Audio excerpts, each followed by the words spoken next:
जुबैर साहब, क्या जी, कोई परफॉर्मेंस जी। के ऊपर कोई अकाउंटेबिलिटी का मैकेनिज्म होता है कोई दुनिया में? मैं तो समझता हूँ सबसे बेहतर ये जो अच्छा तरीकाकार होगा कि आप परफॉर्मेंस के ऊपर अकाउंटेबिलिटी, प्राइम मिनिस्टर अपने वुज़रा को अकाउंटेबल ठहराना शुरू करें, मामला सही होने शुरू हो जाएंगे।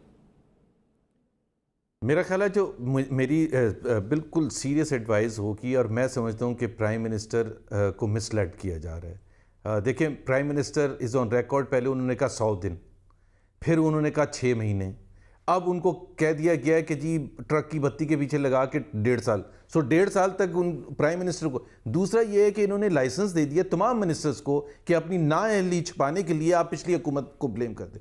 भाई, कोई तो वक्त होगा जब आप अपने जो रिस्पॉन्सिबिलिटी है उसको ओन करेंगे और आप जवाब देंगे कि जी हाँ, हम फेल हो गए। कल हेल्थ मिनिस्टर आ गए टीवी पर और उन्होंने कहा कि मई 2018 की कैबिनेट ने फैसला किया था कि दवाइयों की कीमत बढ़ाई जाए, इसलिए हमने बढ़ाई है। मतलब मासूमियत जरा देखें। और भाई, आपको कौन सा लीगल प्रेशर था, आप ना बढ़ाते?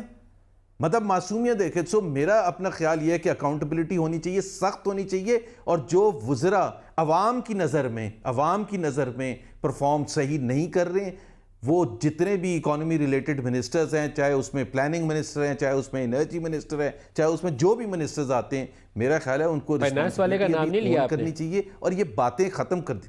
जी, फाइनेंस का नाम नहीं लिया आपने?